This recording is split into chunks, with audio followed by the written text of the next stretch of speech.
Hello students, आप सभी का स्वागत करता हूं अपने यूट्यूब चैनल एसएस एजुकेशन के लाइव क्लास में। दोस्तों, आज के क्लास में हम देखेंगे केमिस्ट्री का जो आपका चैप्टर है रासायनिक अभिक्रिया एवं समीकरण के, इसके दोस्तों इंपॉर्टेंट पॉइंट्स को जानेंगे। और दोस्तों आज हमारा इस चैप्टर का इस चैप्टर का ये आज का हमारा लास्ट क्लास है। आज की क्लास में दोस्तों हम लोग जो है इस चैप्टर को एंड कर देंगे और ये दोस्तों आप लोगों के लिए आज का क्लास बहुत ज़्यादा ही इम्पोर्टेंट होने जा रहा है। तो आप सभी लोग इस क्लास को शुरुआत से अंत तक देखें। जो भी स्टूडेंट अभी इस क्लास में शुरुआत में जुड़े हैं तो मैं उस सभी स्टूडेंट से दोस्तों सभी दोस्तों से निवेदन करता हूं कि ये क्लास को आप लोग शुरुआत से लेके अंत तक देखें, क्योंकि ये क्लास आज के क्लास आपके लिए बहुत ही इम्पोर्टेंट है। तो जो ये हमारे लेक्चर का पार्ट 5 है। अभी तक इस चैप्टर को खत्म करने के लिए मैंने 4 लेक्चर का 4 पार्ट का दोस्तों हम लोग वीडियो बना चुके हैं। अगर आप लोग वो कोई भी अगर आप हमारे इस चैप्टर का नहीं देखें पार्ट, तो हमारे डिस्क्रिप्शन में लिंक डाला गया है, आप वहां से जाके देख सकते हैं। और हमारा ये लेक्चर का 5वां पार्ट है। दोस्तों आज मैं आप लोगों से कुछ बात करना चाहता हूं। तो दोस्तों मैं आज का बात जो आप लोग से इस क्लास के इन होने के बाद करूंगा। फिलहाल अभी हम लोग इस क्लास को स्टार्ट करते हैं और क्लास को स्टार्ट करते हुए और आपसे जो हमको आज बात करना है वो हम आज क्लास के एंड में करेंगे। तो दोस्तों आप लोग हमारे बात को सुनने के लिए अभी से लेकर दोस्तों एंड में, क्लास के एंड तक आप हमारे साथ बने रहे। मैं आज आपके साथ कुछ अपना पर्सनल एक्सपीरियंस आप लोगों के साथ शेयर करूंगा और आप लोग से पूछूंगा कि आप लोगों को और किस प्रकार की सुविधा चाहिए। तो मैं इस क्लास को आप लोग सुबह से भी अंत तक देखें। तो चलिए दोस्तों हम अपने क्लास को स्टार्ट करते हैं। दोस्तों कल के क्लास में हमने देखा था कि दहन ज्वाला फ्लेम क्या है और ज्वाला के कौन कौन से क्षेत्र होते हैं, प्रत्येक का सचित्र वर्णन करें। उसके बाद दोस्तों हम लोग ज्वलन ताप दहन क्या है, दहन की आवश्यक शर्तें क्या है, ये सबको भी जाना था। उसके बाद दोस्तों हम लोग जाने थे रासायनिक समीकरण को लिखने की विधि क्या है और किसी अभिक्रिया को संतुलित रासायनिक समीकरण में कैसे लिखा जाता है। उसके बाद दोस्तों हम लोग जो है जाने थे कि रासायनिक समीकरण में तीर चिन्ह का क्या उपयोग है। ये सब दोस्तों हमने कल के क्लास में देखा था। आज के क्लास में दोस्तों हम लोग देखने वाले हैं एलपीजी। पहले आप लोगों को मैं टॉपिक बता दूंगा आज के क्लास में हम लोग क्या देखेंगे। आज के क्लास में पहले हम एलपीजी देखेंगे। उसके बाद दोस्तों ऑक्सीडाइजिंग एजेंट्स, जिसको दोस्तों ऑक्सीकारक कहते हैं, वो देखेंगे। उसका दोस्तों अपकारक, उसका दोस्तों दैनिक जीवन में अपकारक एवं ऑक्सीकारक के उपयोग देखेंगे। उसके बाद दोस्तों दुर्गंधित खाद्य पदार्थ क्या है, इसके बारे में जानेंगे। उसके बाद दोस्तों हम लोग जानेंगे कि रासायनिक समीकरण के दोष क्या है। दोस्तों आज का क्लास आपका कुछ लंबा हो सकता है। मैं कोशिश करूंगा कि आप लोगों का क्लास आधा घंटा ही निपटा दूं। अगर आप लोग को क्लास अगर आधा घंटा में नहीं निपटेगा तो आप लोगों का क्लास 5 से 10 मिनट और बढ़ सकता है। तो मैं आप लोगों का आज 5 से 10 मिनट आप लोगों का एक्स्ट्रा लेना चाहता हूं। आज इस चैप्टर को हम लोग दोस्तों एंड करना ही आप लोगों के लिए अच्छा लगा। आज चैप्टर को हम एंड कर देंगे। तो चलिए दोस्तों हम जानते हैं पहले, और पहला क्वेश्चन आज का हम जानते हैं जो हमारा 11वां क्वेश्चन हो जाएगा इस चैप्टर का। हुआ है दोस्तों एलपीजी गैस क्या है, जो हम लोग अपने घर में यूज करते हैं। द्रवीयत पेट्रोलियम गैस या परिभूत petroleum gas, liquid petroleum gas, दोस्तों जिसका शॉर्ट फॉर्म है एलपीजी क्या है और इसके क्या उपयोग है। एलपीजी का तो उपयोग आप लोग जानते ही होंगे, खाना बनाने में करते हैं और किसी चीज में यूज करते हैं। तो अब आज हम उसके भी बारे में जानेंगे। पहले हम लोग जानते हैं दोस्तों कि एलपीजी क्या होता है। तो दोस्तों एलपीजी का दोस्तों पेट्रोलियम के प्रवाही आसवन, इसको दोस्तों पेट्रोलियम के प्रवाही आसवन के समय नॉर्मल ब्यूटेन और दोस्तों आइसोब्यूटेन, नॉर्मल ब्यूटेन और आइसोब्यूटेन प्रोपेन इथेन गैसों को एक गैसीय मिश्रण प्राप्त होता है, जिसे दोस्तों पेट्रोलियम गैस एलपीजी कहते हैं। सो दोस्तों इसको पेट्रोलियम गैस बोलते हैं। दोस्तों पेट्रोलियम गैस किसे बोलते हैं? द्रवीय पेट्रोलियम। अभी हमारा एलपीजी नहीं बना है। पहले हम लोग जानते हैं पहले द्रवित पेट्रोलियम गैस किसे कहते हैं। पहले हम लोग यहाँ पेट्रोलियम गैस के बारे में जानते हैं, उसके बाद दोस्तों द्रवित होगा। तो पहले पेट्रोलियम गैस का आप लोग, ये क्वेश्चन आपसे एग्जाम में पूछता है एलपीजी क्या है। ये क्वेश्चन आपसे एग्जाम में 2 बार 10th के एग्जाम में पूछ चुका है, तो इसलिए दोस्तों मैं आपको ये बता रहा हूँ। तो एलपीजी क्या है? तो पेट्रोलियम के प्रवाही आसवन के समय नॉर्मल ब्यूटेन, किसको दोस्तों?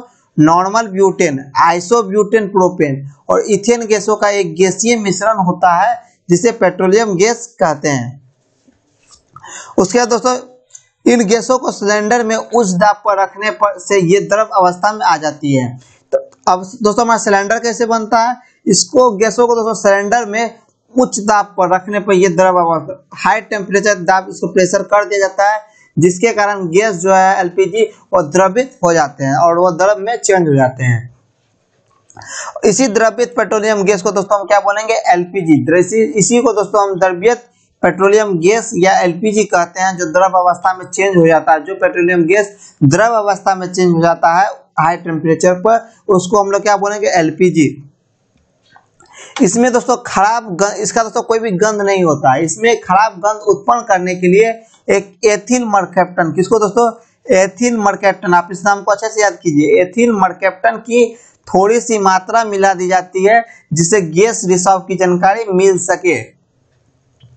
आपको आज एक बात जानकारी मिल जाए कि एलपीजी गैस में दोस्तों जो हम लोगों को गैस सुगंध मिलता है, जो गैस लीकेज करने पर हमें पता चलता है, वो एथिल मरकैप्टन है। क्या है दोस्तों, जो गैस से निकलता है वह एथिल मरकैप्टन है। गैस जो उसमें एलपीजी भरा हुआ है उसकी कोई भी सुगंध नहीं है, उसकी जो गैस बाहर निकले और वो हमको पता चले कि गैस लीकेज हो रहा है, इसलिए उसमें खराब गंध उत्पन्न करने के लिए एथिल मरकैप्टन, इसका नाम अच्छे से समझे, मैं बार बार रिपीट कर रहा हूँ, एथिल मरकैप्टन की थोड़ी सी मात्रा मिला दी जाती है, जिससे गैस रिसाव की जानकारी हमें मिल सके।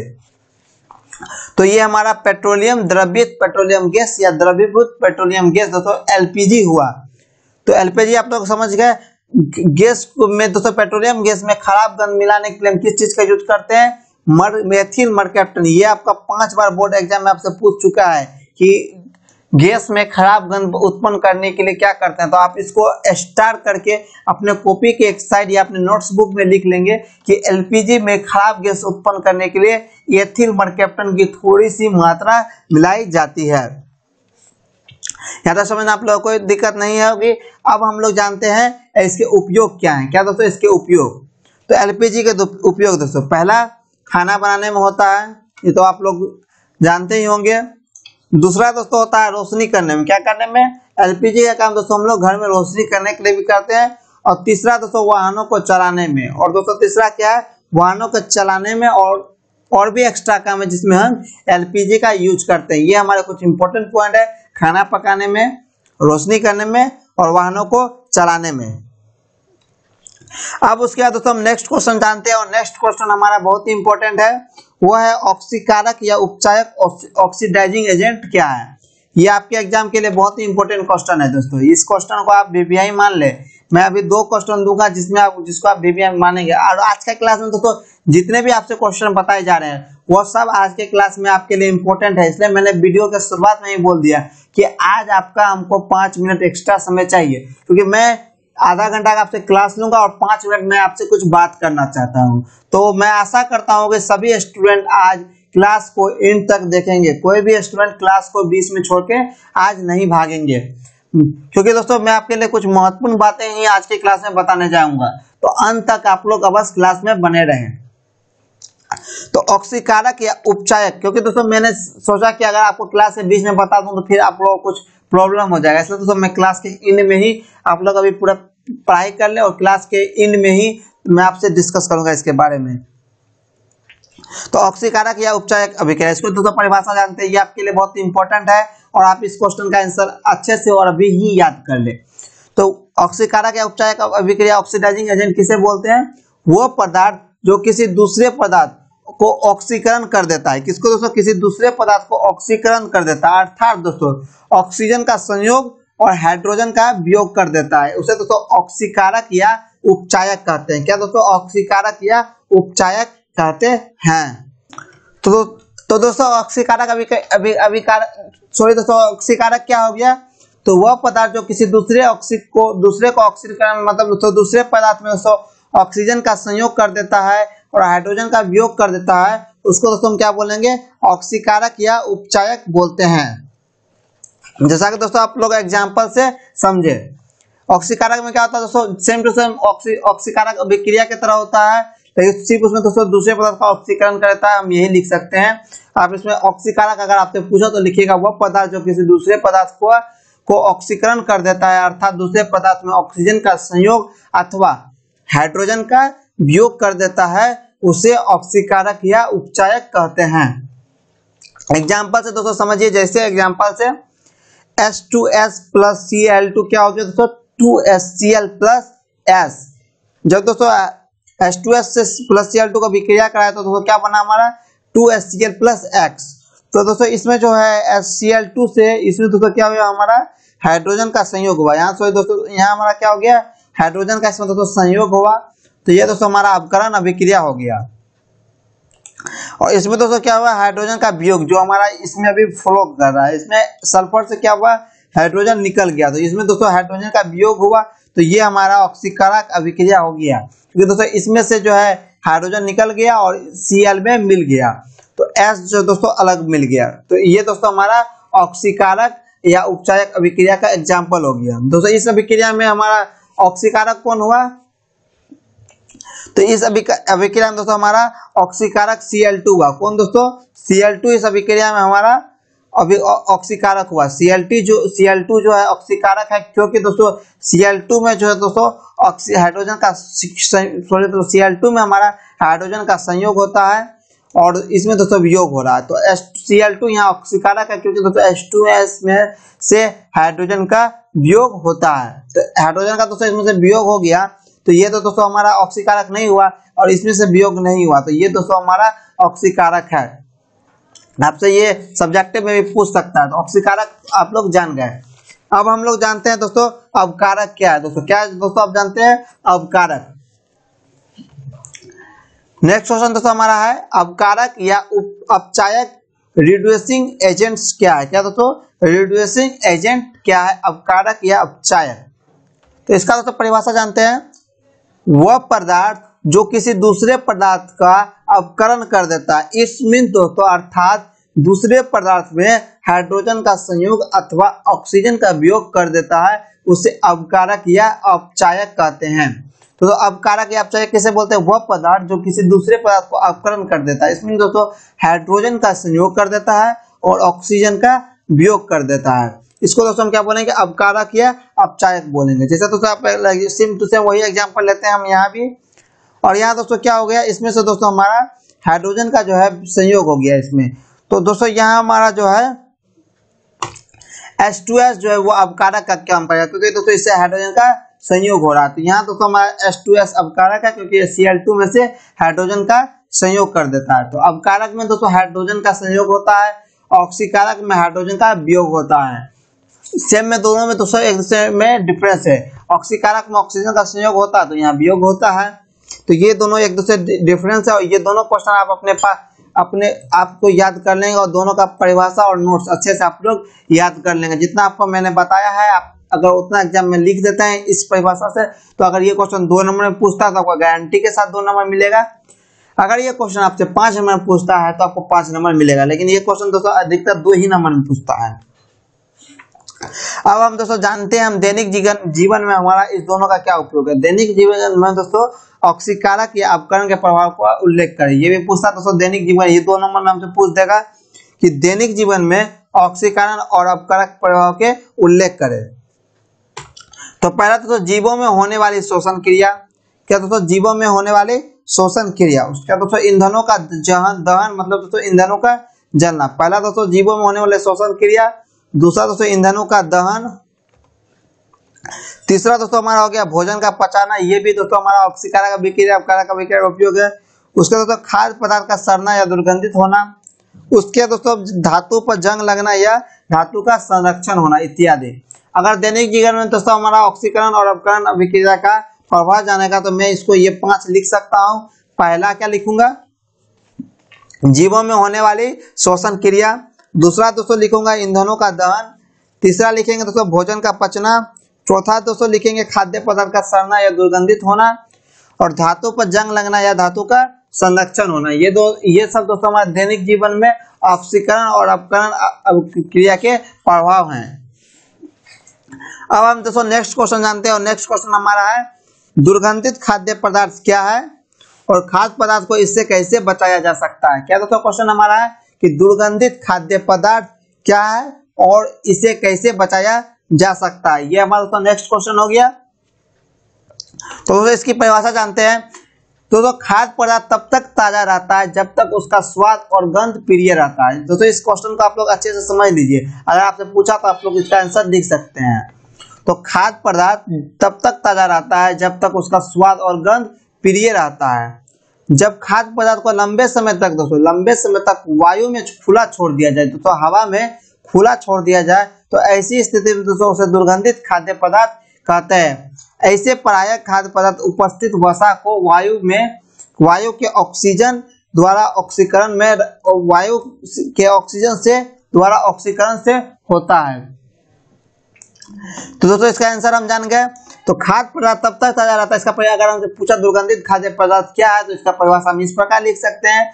खाद्य पदार्थ तब तक ताजा रहता है जब तक उसका स्वाद और गंध प्रिय रहता है। जब खाद्य पदार्थ लंबे समय तक वायु में खुला छोड़ दिया जाए तब इसका स्वाद और गंध दोनों बदल जाता है, अप्रिय होने लगता है, और ऐसी स्थिति में दुर्गंधित खाद्य पदार्थ को इसी को हम दुर्गंधित खाद्य पदार्थ कहते हैं। ऐसा प्रायः दोस्तों क्या होता है, खाद्य पदार्थ की उपस्थिति में दोस्तों वसा का वायु और ऑक्सीजन द्वारा ऑक्सीकरण से होता है। तो अब इसको हम बचाने के उपाय जानते हैं कि इसको हम कैसे बचाते हैं। तो दुर्गंधित खाद्य पदार्थ को दुर्गंधित होने से बचाने के उपाय, पहला दोस्तों क्या है, खाद्य पदार्थों को फ्रिज, जो दोस्तों फ्रिज हमारे यहाँ रेफ्रिजरेटर, आइस बॉक्स मतलब ठंडा पानी में, दोस्तों सादा कूलर या कोल्ड स्टोर में भंडारित किया जाए। तो हमारे यहाँ कोल्ड स्टोरेज ज्यादा प्रचलित है। जैसे दोस्तों हम लोग आलू को सड़ने से बचाने के लिए हम उसको अपने नियरेस्ट कोल्ड सेंटर में जमा कर देते हैं। तो ये दोस्तों कुछ उसका एग्जाम्पल हुआ कोल्ड सेंटर, यहाँ दोस्तों कोल्ड लिखा गया है, ये दोस्तों हमारा हो जाएगा ड कोल्ड सेंटर। जब मैं पीडीएफ दूं तो आप यहाँ पर उसका चेंज कर देंगे। दूसरा तरीका है दोस्तों खाद्य पदार्थ को पूर्णतः वायुरुद्ध, जिसमें दोस्तों हवा ना घुस सके, पूर्णतः वायुरुद्ध बर्तनों में रखना चाहिए। किसी दोस्तों जिसमें हवा ना घुस सके पूर्णतः वायुरुद्ध बर्तन में रखना चाहिए। उसके दोस्तों थर्ड हमारा है खाद्य पदार्थों में एंटीऑक्सीडेंट की उचित मात्रा मिला देना चाहिए। किसकी दोस्तों, एंटीऑक्सीडेंट, खाद्य पदार्थ को दुर्गंधित होने से बचाने के लिए हम उसमें एंटीऑक्सीडेंट की उचित मात्रा मिलाते हैं। तो ये दोस्तों हमारा दुर्गंधित खाद्य पदार्थ क्या है और खाद्य पदार्थ को इससे कैसे बचाया जा सकता है, हम इसको जाने। अब नेक्स्ट क्वेश्चन जो हमारा बनने वाला है वो हमारे इस चैप्टर का लास्ट क्वेश्चन है, और ये क्वेश्चन आपके लिए बहुत ही इंपॉर्टेंट होने जा रहा है। तो सभी स्टूडेंट ये क्वेश्चन को अवश्य देखें। जिसने अभी तक मेरे क्लास को अटेंड किया है, मैं उस सभी स्टूडेंट का पुनः धन्यवाद करना चाहता हूँ कि आप लोग हमारे क्लास पर इतने इंटरेस्ट और इतने प्यार दे रहे हैं। तो दोस्तों अब हम अपने नेक्स्ट क्वेश्चन की ओर बढ़ते हैं, और सभी स्टूडेंट्स अच्छे से इस क्वेश्चन को समझे। ये आपको समझने में ही अगर आप इसको समझ लेंगे तो ही आपको अच्छे से समझ में आएगा। अगर आप इसको नहीं समझेंगे तो फिर आपको समझने में बाद में दिक्कत होगी। तो मेरे क्लास को आप लोग इस क्वेश्चन के आंसर को आप लोग अच्छे से ले और अच्छे से समझे। तो दोस्तों ये क्वेश्चन अब क्या है, तो आप लोग इधर सोच लिए होंगे कि अब ये क्वेश्चन आखिर ये क्या है जो आप लोगों को समझ में बाद में नहीं आ सकता है।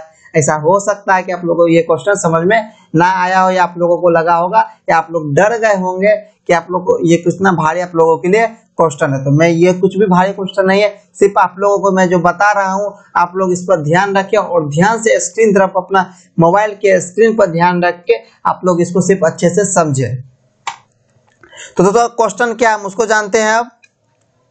तो दोस्तों हमारा क्वेश्चन है आपका 15 नंबर, रासायनिक समीकरण के सीमाओं या दोषों या गुणों या त्रुटियों को उल्लेख करें। क्या क्या दोस्तों है क्वेश्चन हमारा, सीमाएं, दोष, अवगुण, त्रुटि या उल्लेख, ये तीनों आपसे पूछ सकता है। चाहे रासायनिक समीकरण सीमाएं क्या है ये पूछ सकता है, चाहे पूछ सकता है तो दोष क्या है या अवगुण क्या है या इसकी त्रुटि क्या है, इस सब का में से किसी का उल्लेख करने के लिए आपको बोल सकता है, या और उससे पूछेगा कि निवारण कैसे किया जा सकता है। ये क्वेश्चन आपके लिए बहुत ही इंपॉर्टेंट है, ये क्वेश्चन आपके लिए बहुत ही इंपॉर्टेंट है, इसलिए मैंने बताया कि ये क्वेश्चन का एग्जाम में आपसे पूछ सकता है। ये क्वेश्चन जब आपसे एग्जाम में पूछेगा तो ये क्वेश्चन आपसे 5 नंबर में पूछ सकता है। अगर इससे ऑब्जेक्टिव, अगर ये क्वेश्चन 5 नंबर में नहीं पूछा तो आपसे इसे 2 या 3 ऑब्जेक्टिव इस चैप्टर से अवश्य पूछ सकता है। ये 2 या 3 ऑब्जेक्टिव क्या हो सकता है, ये सब के बारे में अभी हम इस क्लास में डिस्कस करेंगे। तो चलिए दोस्तों हम अपने इस क्वेश्चन का आंसर की ओर बढ़ते हैं। तो दोस्तों इसका पहला दोष जानते हैं कि रासायनिक समीकरण का पहली सीमाएं, दोष या अवगुण क्या है। उसके जस्ट हम नीचे हम जानेंगे कि उसका निवारण हम कैसे करते हैं। तो पहला दोस्तों हम रासायनिक समीकरण का सीमा या दोष को जानते हैं। तो रासायनिक समीकरण दोस्तों अभिकारकों और प्रतिफलों की भौतिक अवस्थाओं जैसे ठोस, द्रव, गैस, जलीय विलयन आदि की जानकारी नहीं देता है। किसी दोस्तों रासायनिक समीकरण जो है दोस्तों अभिकारकों और प्रतिफलों, रासायनिक समीकरण दोस्तों अभिकारकों और प्रतिफलों की भौतिक अवस्था जैसे दोस्तों ठोस, द्रव, गैस, जलीय विलयन, क्या कहते हैं तो ठोस, द्रव, गैस, जलीय विलयन इत्यादि की जानकारी हमें रासायनिक समीकरण नहीं देता है। तो दोस्तों इस दोष को जैसे एग्जांपल से समझते हैं, 2NaSCO3 और Na2CO3 और H2 और CO2, यहाँ हमारे सामने कोई समीकरण है। इसको दोस्तों जब हम गर्म करेंगे तो यहाँ दोस्तों हमारा 2NaSCO3 है, ये ठोस है, लेकिन हमें यहाँ समीकरण जानकारी नहीं दे रहा है कि 2NaSCO3 हमारा ठोस है कि क्या है। ये दोस्तों हमारा जलीय विलयन है, लेकिन तो भी ये हमें सूचित नहीं कर रहा है। ये दोस्तों हमारा जल है, लेकिन तो ये रासायनिक समीकरण हमें नहीं बता रहा है। ये कार्बन डाइऑक्साइड है, ये भी रासायनिक समीकरण हमें नहीं बता रहा है। तो दोस्तों ये जो रासायनिक समीकरण जो दोष है, पहला दोष है दोस्तों इसका दोष अवगुण है कि इसके अभिकारकों और प्रतिफल के भौतिक अवस्था जो है उसके बारे में हमें ये नहीं बताता है। तो दोस्तों इस दोष को जो है दूर करने के लिए हम ठोस के आगे में कोष्टक में S लगाते हैं। ठोस के आगे में क्या उपयोग करते हैं दोस्तों S, द्रव के सूत्र के आगे में L, गैस के सूत्र के आगे में G तथा जलीय विलयन वाले सूत्र के आगे में AQ लिख दिया जाता है। कैसा दोस्तों, आपसे ऑब्जेक्टिव में क्या पूछेगा आप उसको भी समझिए। आपसे ऑब्जेक्टिव में पूछेगा कि ठोस को हम किससे सूचित करते हैं, तो ठोस को दोस्तों हम लोग S से सूचित करते हैं, द्रव को दोस्तों हम लोग L से सूचित करते हैं, गैस को दोस्तों हम लोग G से सूचित करते हैं तथा जलीय विलयन वाले सूत्र को AQ से सूचित करते हैं। तो दोस्तों अब जो मेरे सामने समीकरण है इसमें हम क्या किए, 2NaSCO3 में हम S लगा दे तो ये हमारा ठोस हो गया, सूचित हो गया। अब हमें पता चल रहा है कि ये हमारा ठोस है। इसमें दोस्तों AQ लगा दिए जिससे हमें पता चला ये हमारा जलीय विलयन है। इसमें दोस्तों L लगा दिए तो क्या पता चला हमें, ये हमारा जल है। इसमें तो हम लोग G लगा दिए तो इससे क्या पता चलता है कि CO2 एक गैस है। तो इस पहला जो दोष है हमारा रासायनिक समीकरण का, उसमें अभिकारकों और प्रतिफल के भौतिक अवस्था के बारे में हमें नहीं बताता है। और इनके जो दोषों को जलीय विलयन में अंतिम में दोस्तों इसके आगे में AQLG लगा दिया जाता है। दोस्तों मैं आपसे बार-बार गुजारिश कर रहा हूं कि अगर आप इस क्लास को स्टार्ट किए तो क्लास को अंत तक करें, क्योंकि मैं आपसे अंत में कुछ बात करने वाला हूं। दोस्तों आज मैं किसी को अटेंडेंस बनाने के लिए नहीं बोलूंगा। आज की क्लास में हम किसी को अभी तक अटेंडेंस बनाने के लिए आज की क्लास में मैं किसी को कुछ भी नहीं बोल रहा हूं। आप लोग आज की क्लास को सिर्फ अंत तक देखिए और मैं अंत में आपसे 5 मिनट आप लोगों का आज एक्स्ट्रा लेना चाहता हूं। तो दोस्तों इसलिए पहले मैं क्लास को एंड कर दूं, तब मैं आपसे आज का बात करूंगा। तो पहला दोस्त हम इसका जान गए। और दोस्तों कोई अगर आपके दोस्त अभी तक हमारे क्लास को ज्वाइन नहीं किए हैं तो प्लीज आप उसे पर्सनल मैसेज करके जल्दी से बोल दें कि क्लास को ज्वाइन कर लेने के लिए। जल्दी से आप लोग अपने दोस्त को बोल सकते हैं। अगर आपके कोई दोस्त क्लास को अभी तक ज्वाइन नहीं किए हैं तो आप लोग तुरंत जो है उसको मैसेज करके तुरंत हमारे क्लास की तरफ आए, क्योंकि मैं आपका क्लास को कंटिन्यू करता ही जा रहा हूं। तो दोस्तों मैंने पहला विकारक पहला इसमें जो है जाने दोष के अभिकारक और प्रतिफल की भौतिक अवस्था के बारे में जानकारी नहीं मिलता है। ठोस को S से सूचित करते हैं, द्रव को G से सूचित करते हैं, सॉरी दोस्तों द्रव को L से सूचित करते हैं, गैस को G से सूचित करते हैं और जलीय विलयन को हम AQ से सूचित करते हैं। ये हमारा पहला दोष था, इसका हम निवारण किए। अब हम लोग नेक्स्ट दोष जानते हैं कि इसका क्या है। इसके नेक्स्ट दोष की तरफ बढ़ते हैं। और दोस्तों रासायनिक समीकरण का नेक्स्ट दोष है कि रासायनिक समीकरण दोस्तों हमें अभिक्रिया बनने में अक्षेप बनने की जानकारी नहीं देता है। रासायनिक समीकरण किसका हमें जानकारी नहीं देता है, अपक्षेप की, पदार्थ में हमें क्या बचा क्या अपक्षेप है ये बनने की हमें जानकारी रासायनिक समीकरण नहीं देता है। जैसा कि आप इस समीकरण से देख रहे हैं, यहाँ AgCl एक अपक्षेप है लेकिन रासायनिक समीकरण हमें नहीं बता रहा है। तो दोस्तों इस दोष को दूर करने के लिए, अपक्षेप बनने की क्रिया को दोष को दूर करने के लिए हम रासायनिक समीकरण में इन दोषों को दूर करने के लिए अपक्षेप के रूप में बनने वाले इस उत्पाद के सूत्र के आगे में ये नीचे की तरफ जो तीर का चिन्ह लिखा हुआ है इसका यूज करते हैं। अगर कभी कहीं आपको नीचे की तरफ तीर चिन्ह मिल जाए तो इसका मतलब दोस्तों हमारा अपक्षेप होता है। क्या दोस्तों होता है? अपक्षेप। तो ये दोस्तों हमारा अपक्षेप हुआ। तो ये हमारा आज का इस दोष को दूर करने के लिए हम अपक्षेप का यूज करते हैं। एग्जांपल समझिए, यहाँ हम AgCl के आगे में लगा दी तो ये चिन्ह जहां में लगा होगा ये हमें अपक्षेप को दर्शाता है, ये चिन्ह हमें अपक्षेप को दर्शाता है, ये मैं आपको बता रहा हूँ। तो दूसरा दोस्तों रासायनिक समीकरण अपक्षेप बनने की, मैं एक बार फिर से रिपीट कर दूं, रासायनिक समीकरण हमें अपक्षेप बनने की जानकारी नहीं देता है। इस सूत्र को दूर करने के लिए हम सूत्र के नीचे की ओर तीर चिन्ह का उपयोग करते हैं। इसके दोस्तों कुल 4 दोष है और हम तीसरे दोष की तरफ पढ़ते हैं। और तीसरा दोष हमारा है रासायनिक समीकरण अभिक्रिया में गैसों के उत्सर्जन की जानकारी नहीं देता है। क्या दोस्तों, रासायनिक समीकरण जो है अभिक्रिया में गैसों के उत्सर्जन की जानकारी नहीं देता है। क्या दोस्तों, गैसों के उत्सर्जन की जानकारी हमें नहीं देता है। जैसा कि आप यहाँ समीकरण देख रहे हैं तो इसमें दोस्तों हमें एक CO2 गैस है, लेकिन ये बाहर निकल रहा है तो इसको ये हमें नहीं बता रहा है। इस दोष को दोस्तों दूर करने के लिए हम लोग तीर चिन्ह का उपयोग करते हैं। किस उत्पाद, ये जो चिन्ह बना हुआ है ये गैस निकलने के चिन्ह को दर्शाता है, ये चिन्ह गैस निकलने की क्रिया को दर्शाता है। जैसा दोस्तों यहाँ CO2 निकल रहा है तो यहाँ दोस्तों हम इस तीर का चिन्ह अपक्षेप के दोस्तों हम नीचे की ओर यूज करेंगे और गैस निकालने के लिए हम ऊपर की ओर यूज करते हैं। चलिए तो हम नेक्स्ट दोष की नेक्स्ट इसका जो दोष है उसकी ओर बढ़ते हैं। और नेक्स्ट हमारा है रासायनिक समीकरण दोस्तों अभिक्रिया में उत्सर्जित या शोषित ऊष्मा की मात्रा की जानकारी नहीं देता है। क्या दोस्तों, रासायनिक समीकरण दोस्तों कितना ऊष्मा बना या कितना ऊष्मा शोषित हुआ या मतलब खत्म हुआ, इसकी जानकारी हमें रासायनिक समीकरण नहीं देता है। जैसे दोस्तों यहाँ 2 समीकरण देखिए आप, इसमें दोस्तों ऊष्मा उत्सर्जित हो रहा है तो ये हमें रासायनिक समीकरण यहाँ जानकारी नहीं दे रहा है, और यहाँ दोस्तों ऊष्मा शोषित हो रहा है तो यहाँ भी हमें जानकारी नहीं मिल रहा है। तो दोस्तों इस दोष को दूर करने के लिए हम लोग प्लस चिन्ह के साथ उस चिन्ह के साथ शोषित या चिन्ह के साथ शोषित ऊष्मा की मात्रा को समीकरण के अंत में और माइनस चिन्ह के साथ लिख दिया जाता है।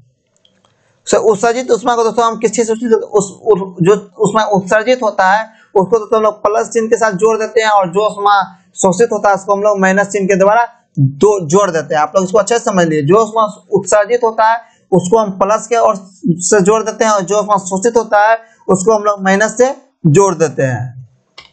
जैसा कि इसमें आप समीकरण से देखिए, इसमें ऊष्मा शोषित हुआ तो इसमें हम लोग प्लस 36.72 किलो जूल ऊर्जा जोड़ दिए। इसमें तो शोषित हुआ तो इसमें दोस्तों कितना शोषित हुआ, तो इसमें दोस्तों यहाँ छूट गया है, आप इसमें लिख दीजिए -43.2 किलो जूल ऊर्जा। यहाँ दोस्तों होगा -43.2 किलो जूल ऊर्जा। यहाँ पे दोस्तों आप लोग माइनस लगा के यहाँ लिख देंगे 43.2 किलो जूल ऊष्मा यहाँ शोषित हो रहा है। तो दोस्तों ये हमारे कुल दोष हुए। अब एक दो दोष जो है मैं आपको मुझवाने एक घटा दूं कि आप लोग सिर्फ ध्यान से सुन लीजिए, ये जो मैं दोष बता रहा हूँ। पहला दोष है, फिर दोष हमारा दोस्तों है रासायनिक समीकरण हमें इस बात की जानकारी नहीं देता है कि अभिकारक में सांद्रता क्या है, दोस्तों वह तनु है या सांद्र है। इस दोष को दोस्तों हम दूर करने के लिए पदार्थ की शुरुआत में ही हम लिख देते हैं तनु या सांद्र जो है वो हम लिख देते हैं।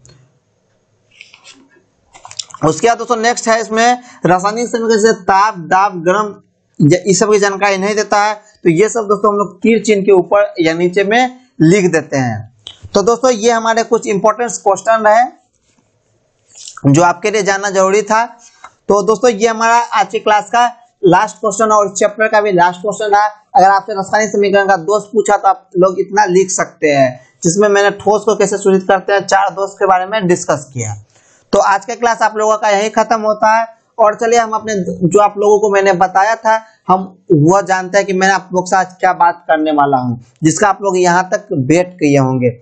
मैं ऐसा से बहुत सारे स्टूडेंट जो है वेट कर रहे हैं, तो सर आज क्या बोलने वाले हैं। सब स्टूडेंट यही सोच रहे हैं कि आज सर क्या बोल दिए हैं कि आज हम लोग, सर बोल रहे हैं क्या जब अटेंडेंस नहीं बनाइएगा और क्या आखिर है। तो आप लोग को ये जानने की उत्साह होगी। तो दोस्तों अब हम जानते हैं वो कि आज हम लोग आपसे क्या बात करने वाले हैं। पहले दोस्तों हम जानते हैं कल के आज आपका दोस्तों केमिस्ट्री का पहला चैप्टर एंड हो गया, मतलब तो पहला चैप्टर को मैंने खत्म कर लिया। पहला चैप्टर के सभी क्वेश्चन को मैंने खत्म कर दिया।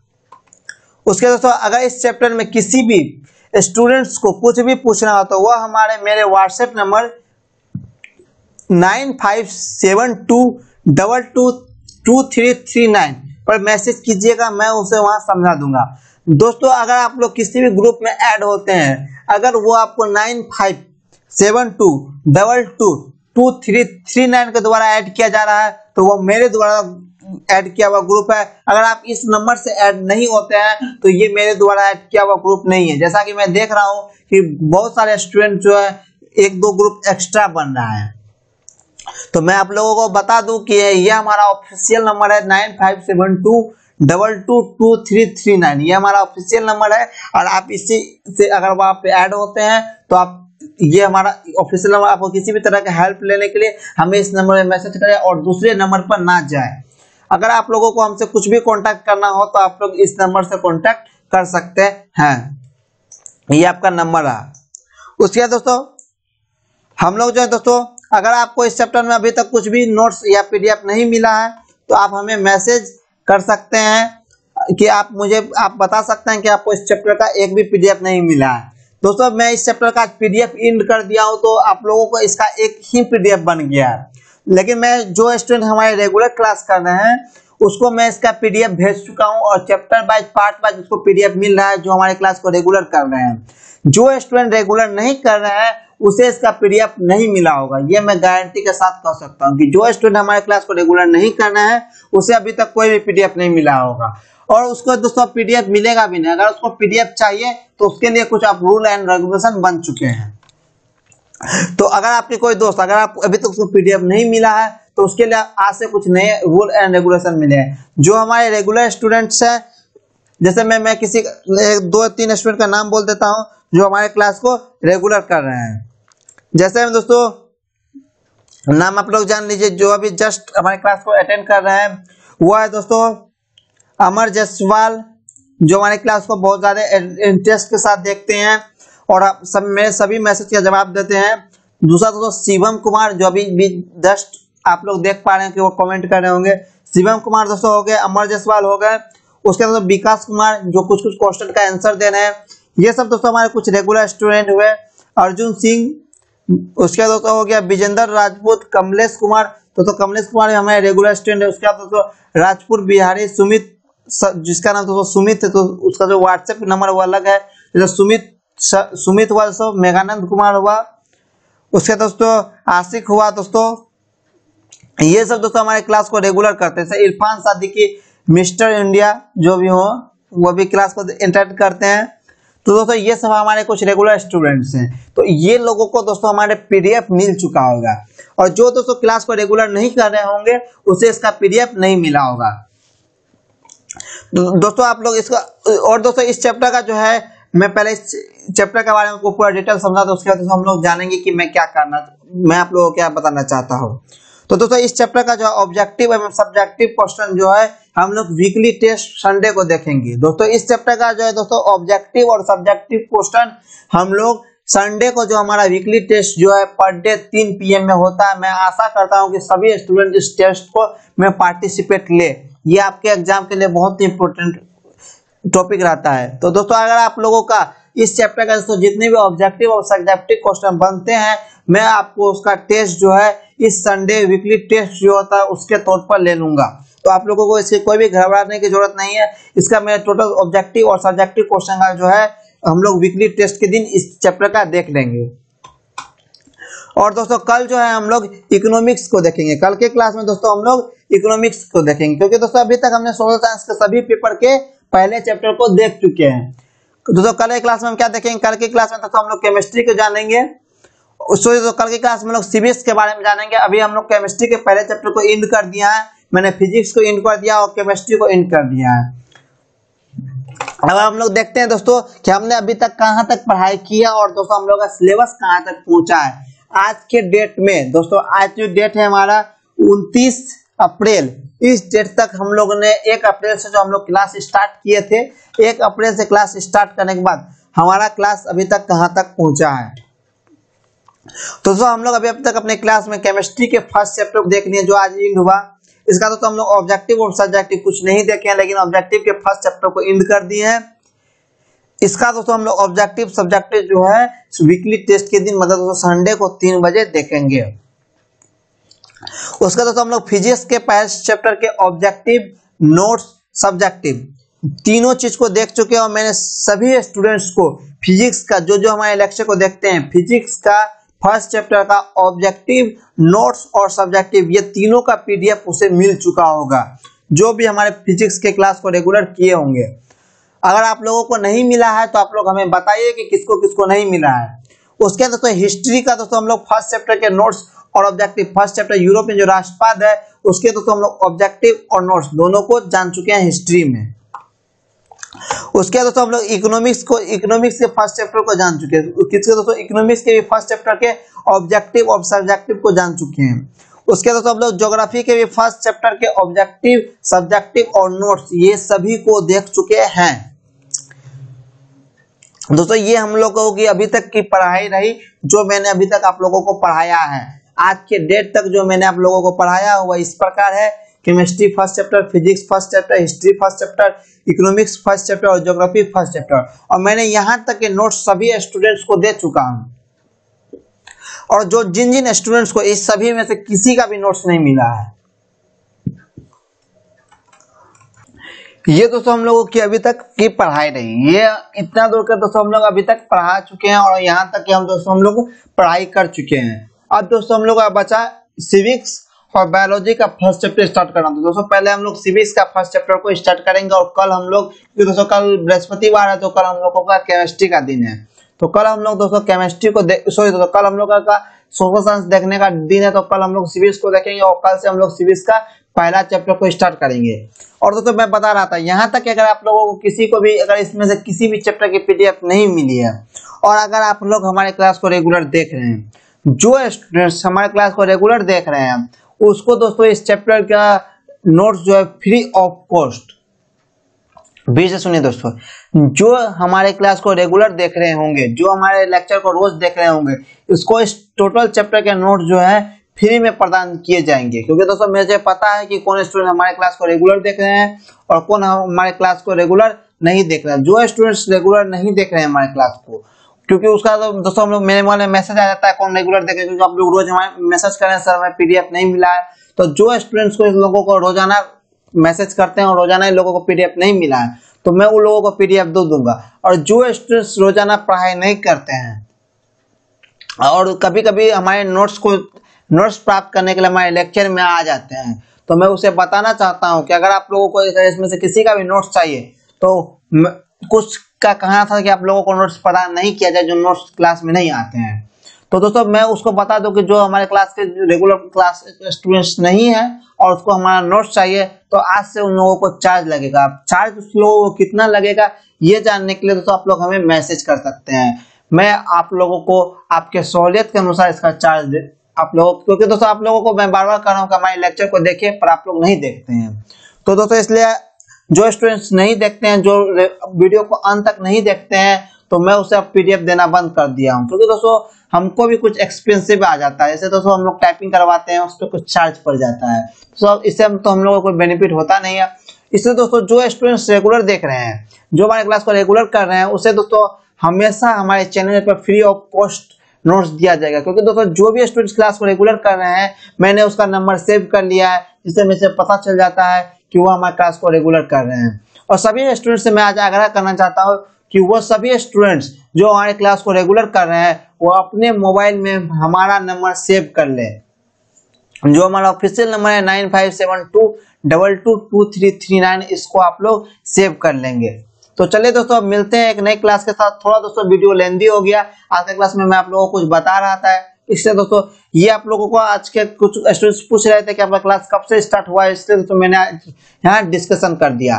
तो चलिए दोस्तों मिलते हैं एक नई क्लास के साथ, तब तक के लिए बाय। सॉरी दोस्तों आप लोगों का आज एक्स्ट्रा टाइम लेने के लिए, ये आप लोगों का कंटेंट था और मैंने आप लोगों के व्हाट्सएप ग्रुप में एक नोट्स का आप लोगों को टिकअप करने के लिए कहा था, तो ये इससे आप लोग उसको टिकअप कर लेंगे। तो तब तक के लिए बाय, मिलते हैं एक नई क्लास के साथ। अगर आप लोगों को और कुछ इस तरह की सहायता चाहिए, अगर मेरे क्लास में आपको कुछ प्रॉब्लम भी हुआ हो तो आप लोग हमें मेरे व्हाट्सएप ग्रुप में जल्द से जल्द मैसेज करें, मैं आपका सोल्यूशन उसी को सोल्यूशन करूंगा। तब तक के लिए बाय, धन्यवाद।